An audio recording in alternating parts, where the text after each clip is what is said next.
कथबार्ता हेबा बुझिपाल। प्रथम क रे कौन लिखाई समुद्र किपरि सृष्टि होइछि बोली कवि कहिसंती। कौन कहिसंती कवि? टिकी टिकी पानी रे टोपारे समुद्र सृष्टि होइछि बोली कवि कहिसंती। बुझिपाल। प्रथम कर उत्तरटी हेला टिकी टिकी पानी टोपारे समुद्र सृष्टि होइछि बोली कवि कहिसंती। बुझिपाल। खरे प्रश्नटी कौन अछि? पहाड़ पड़िया और नगर सबू धूली रे गढ़ा होइछि बोली कवि काहींकी कहिसंती। कौन कहिसंती? टिकी टिकी धूली कणा मिसी ए पृथ्वी सृष्टि हेइछि। पहाड़ पड़िया और नगर सबू सेई धूली कणार उपादान रे गड़ी उठिछि तेणु कवि एपरी कहिसंती। बुझिपाल। उत्तरटी आस जिबा गरे। प्रश्नटी कौन? जंगल किपरि लोकमानंकर उपकार करुछि। जंगल किपरि लोकमानंकर उपकार करुछि तेणु उत्तरटी कौन हबो? जंगल रे भरी रहिछि अनेक मूल्यवान गछ। जंगल रे कौन अछि? अनेक मूल्यवान गछ अछि। सेई गछ सबू लोकमानंकर उपकार रे लागि थाए। बुझिपाल। मनुष्य जंगलरू खाद्य वस्त्र बासगृह पाई उपादान और औषध आदि अनेक मूल्यवान पदार्थ जंगलरू पाई थाए। बुझिपाल पिला माने?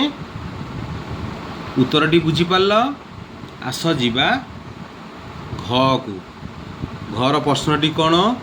तोफा करंती क्षति पदटीर अर्थ कौन? कौन प्रश्नटी? तोफा करंती क्षति पदटीर अर्थ कौन? बुझिपाल। तोफा कहिले पृथ्वी। बुझिपाल। तोफा कहिले पृथ्वी।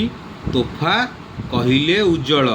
तोफा करंती क्षति पदटीर अर्थ है पृथ्वी को उज्जवल करंती। बुझिपाल। तोफा शब्दटीर अर्थ कौन? तोफा करंती क्षतिर पदटीर अर्थ कौन रहिला? पृथ्वी को उज्जवल करंती अर्थात टिकी टिकी अनेक तारका राति रे आकाश रे उदित होई अंधकार नाश करी पृथ्वी को उज्जवल करंती। बुझिपाल पिला माने? उत्तरटी आस जिबा उँ। बुझिपाल। प्रश्नटी कौन लिखाई? दयामय कर दयामयांक चर कहिले कौन बुझा जाए।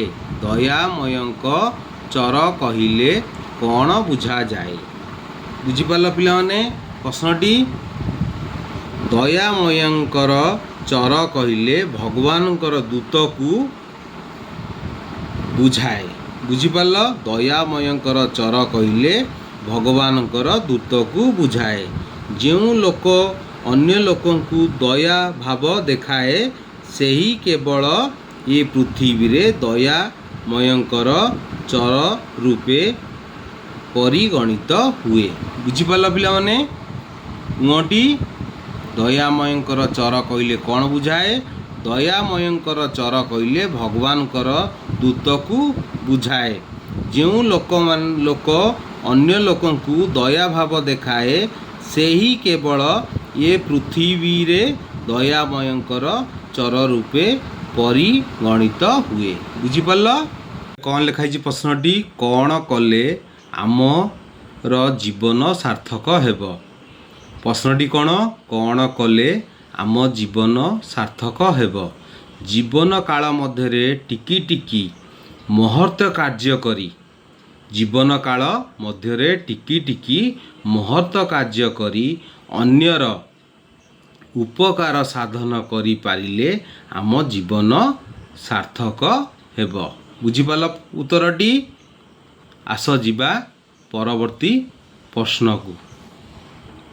जेमिति टिकी टिकी धूलिकणा सेपरी टिकी टिकी लगाई आउ केतोटी पद लेख।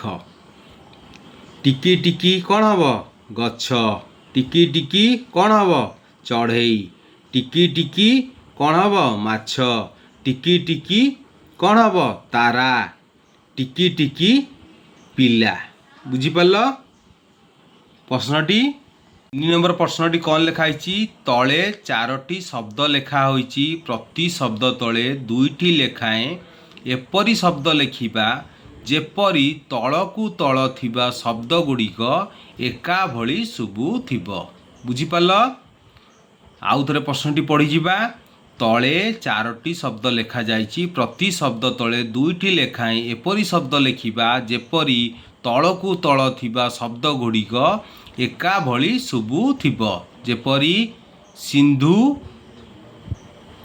इंदु बुझीपार से भलिया धरा तले डैश डैश 2 थर लिखाई 2टी शब्द कौन हम धरा परे खरा खरा परे चरा बुझीपार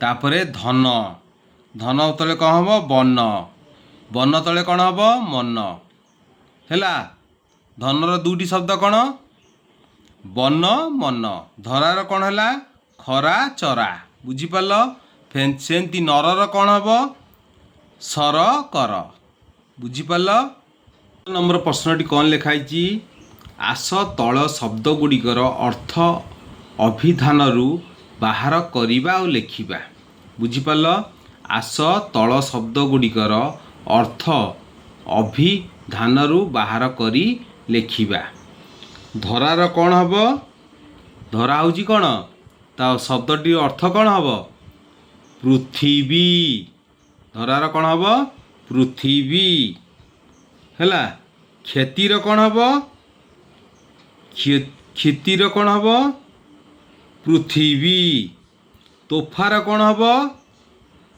उज्जवल तोफार कौन हम उज्जवल तापरे सुगति सुगतिर कौन हम भल गति भल गति को कहती सुगति विनाशी विनाशी कौन हम दूर करी बुझीपार मर्त्य मर्त्य माने कौन पृथ्वी बुझीपार शब्द गुड़िकर अर्थ बुझीपार जीवा 5 नंबर प्रश्नटी कवितार किछि अंश छाड़ी दिया जाइछि आस से अंश को मने पकाई शून्य स्थान पूरण करिबा टिकी टिकी धूली कणिका कौन हम टिकी टिकी धूली कणिका मिसी होइछि धरा बुझीपार तापरे डैश सबु धूली रे गढ़ा कौन लिखाई पहाड़ पड़िया नगर सबु धूली रे गढ़ा तापरे ख कौन लिखाई डैश देई पारे जे नर डैश देई पारे लबे लबे दया हृदय देई पारे जे नर बुझीपार से एका डैश चर से एका बोलाए जगते दया मयंक चर बुझीपार आस जीवा 6 नंबर प्रश्न पाकू गोटी गोटी केते गछरे परा तियारी बन एते लोकहित साधुची एते बांटुची धन उपरे लेखा थिबा पद्यर अर्थ 5टी वाक्य रे लेखिबा प्रश्नटी बुझीपार ऊपर जो पद्यटी लेखाई ताकू आमे 5टी वाक्य रे लेखिबा आस 1 1 2 3 4 5टी तापरे कौन हम प्रथमटी 1 रे कौन लिखिबा गोटी गोटी करी अनेक गछकू नेई वन सृष्टि हेइछि बुझीपार तापरे 2 नंबर रे कौन लिखिबा बणरे थिबा गछरू लाख महू झुणा आदि अनेक मूल्यवान पदार्थ मिली थाए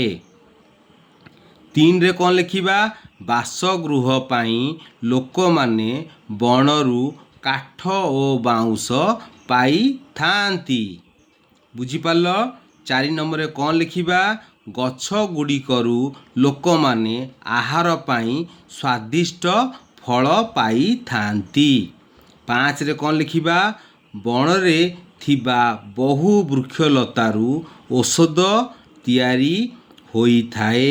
ଏହିପରି ବଣ ନିଜର ମୂଲ୍ୟବାନ ସମ୍ପତ୍ତିକୁ ଲୋକମାନଙ୍କ ହିତ ସାଧନ ପାଇଁ ବିତରଣ କରିଥାଏ। ବୁଝିପାରିଲ ପିଲାମାନେ? 6 ନମ୍ବର ପ୍ରଶ୍ନଟି ଉତ୍ତରଟି ବୁଝିପାରିଲ? 7 ନମ୍ବର ପ୍ରଶ୍ନଟି କ'ଣ ଲେଖା ହେଇଛି? ପଠିତ କବିତାର ଯେଉଁ ପଦଗୁଡ଼ିକ ମଣିଷର କିଛି ଭଲ ଗୁଣ କଥା କୁହାଯାଇଛି ସେହି ପଦଗୁଡ଼ିକୁ ଆବୃତ୍ତ କରିବା।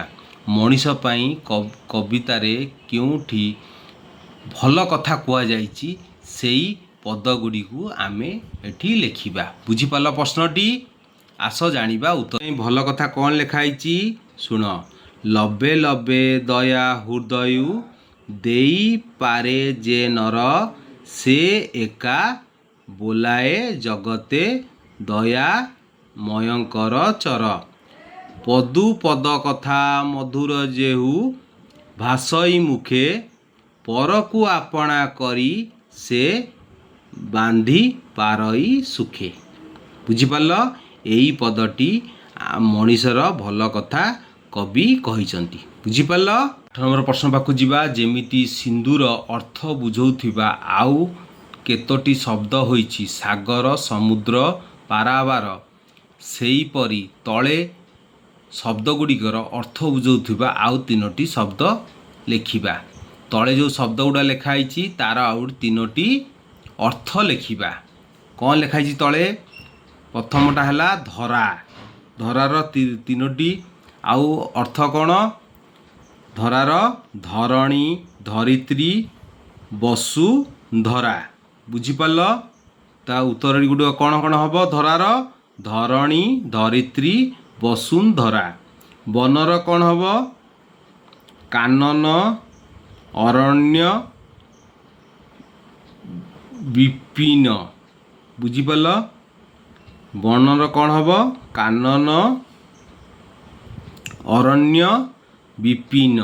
ବୁଝିଲ? ଫେର ନରର କ'ଣ ହେବ? ମାନବ, ମନୁଷ୍ୟ, ମନୁଜ। ବୁଝିପାରିଲ? ଉତ୍ତର ଗୁଡ଼ା ବୁଝିପାରିଲ ପିଲାମାନେ? ତୁମ ପାଇଁ କାମ। ଛୋଟ ଛୋଟ ଫୁଲ ଗୁଡ଼ିଏ ଗୁନ୍ଥି ଗୋଟିଏ ମାଳ ତିଆରି କରିବା। ଛୋଟ ଛୋଟ ଫୁଲ ଆଣି ଛୁଞ୍ଚି ସୂତା ନେଇ ଗୋଟେ ମାଳ ତିଆରି କରିବା। ବୁଝିପାରିଲ ପିଲାମାନେ? କବି ଗୋଦାବରୀଶ ଶିଶୁମାନଙ୍କ ପାଇଁ ଲେଖିଥିବା ଅନ୍ୟାନ୍ୟ କବିତା ଗୁଡ଼ିକ ସଂଗ୍ରହ କରି ପଢ଼ିବା।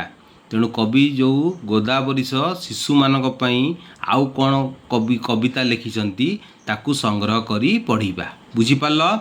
ଆଜିର ଅଧ୍ୟାୟଟି କ'ଣ ଥିଲା? ଟିକି ଟିକି। ଏଇ ସବୁ ଉତ୍ତର ବୁଝିପାରିଲ? ପ୍ରଶ୍ନ ସହିତ ଉତ୍ତର। ତେଣୁ ମନ ଦେଇ ପଢ଼ିବ। ଭଲ ଲାଗିଲେ ଲାଇକ୍, ସେୟାର ଆଉ ସବସ୍କ୍ରାଇବ୍ ସିଓର କରିବ। ରହିଲି। ଜୟ ଜଗନ୍ନାଥ।